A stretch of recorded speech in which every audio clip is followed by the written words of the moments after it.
Today we're talking about practice. This is the third podcast in this series about practice. We've already looked at what to practice, we've looked at when to practice, and now we're looking at how to practice. This is the Learn Piano in Your Car podcast 53. Did you know that middle C would be in the middle of you? You might have heard that. But did you know that applies to vertically and horizontally in the middle of you? So horizontally, you line up middle C. So you're shifting left or right on your seat to make sure middle C is lined up with you. But vertically as well. So you might need to adjust your seat height to make sure that your belly button is in line horizontally and vertically. That's point one. Point two, make sure your seat's far enough away. You can see how far I'm sitting away from the keyboard here. This might not even be far enough away. Rule of thumb, wherever you're sitting, move back 3 inches minimum. You need to have your torso 12 to 18 inches away from the keyboard. And the reason being, when you put your hands on the piano like this, you need to be able to move up and down the keyboard without your body getting in your way. If you sit too close, you can't do that. It's impossible. You have to twist to do it. You want to be able to move up and down without twisting, so you're more or less always keeping your wrist at a 90-degree angle to the keys. You can see I can do that pretty much right to the bottom of the keyboard with my right hand, just because my body is far enough away. Other things to think about: do not touch the sustain pedal. I would say ever, but you do need to learn how to use it at some point. But do not use it until it comes into the music that you're playing. You'll find sheet music that has pedal marks on it. If the pedal marks are on the music, then you're at that stage learning how to use the pedal. Other than that, don't use it. Focus on trying to play nice legato instead. So if you're playing legato, you're letting each note up. So you're not hearing 2 notes together, and you're not hearing this. That's staccato. Legato, it's smooth, and you can only hear 1 note at a time, not that. So you're working on legato, and you don't use the pedal. Sometimes people use the sustain pedal to achieve that, but actually that's not helping them, because you need to learn the technique to do that first. Then you can add the sustain pedal at a suitable time later.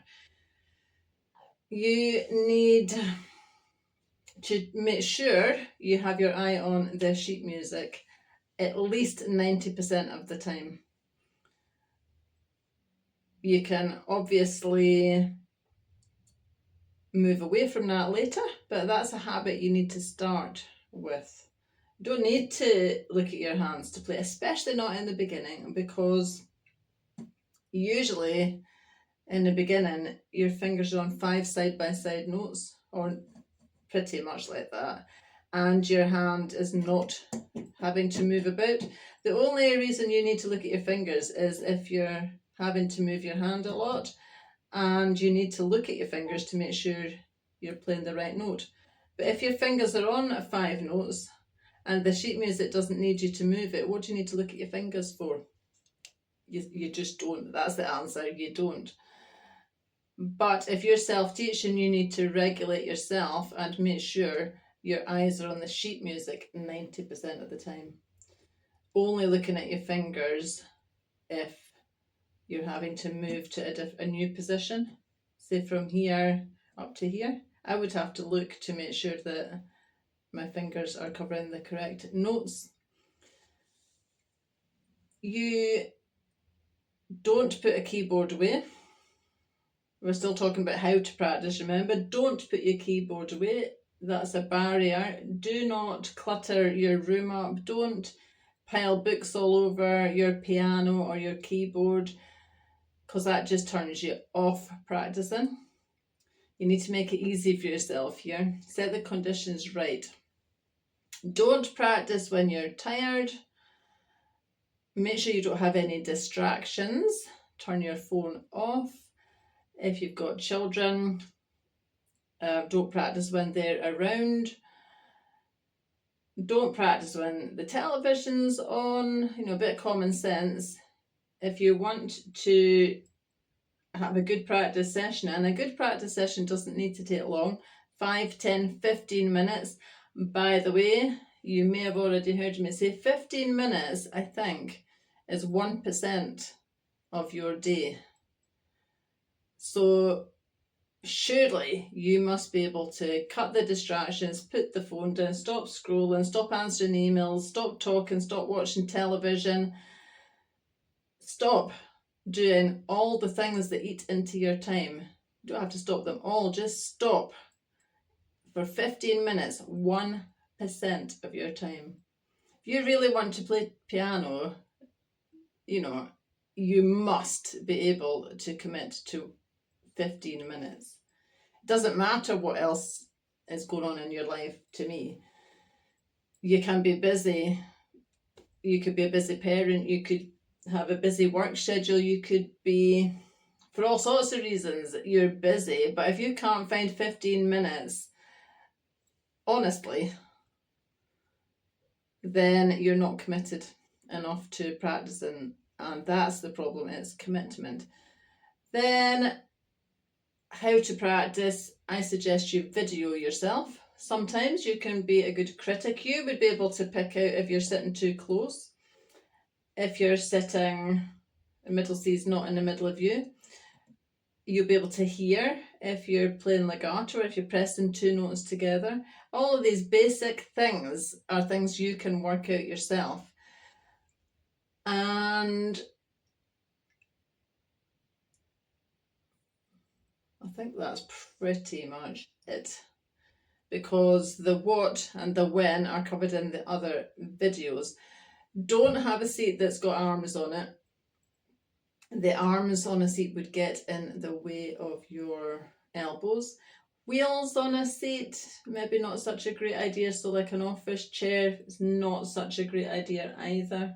Ideally, you need a proper piano seat that can adjust.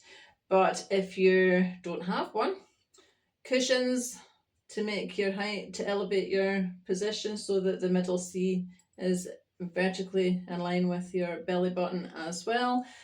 And there you are. There's loads of information in there on how to practice. Tomorrow, I am going to look at ways for you to assess, if you don't have a teacher, or if you do have a teacher, ways for you to assess that you're developing and progressing properly and correctly. info@themusicroom.org.uk if you have any questions. If you want to join Perfect Piano Academy, it's perfectpiano.org.uk. I'm Carol Brotherston. It's Friday. Have a fabulous weekend. Bye for now.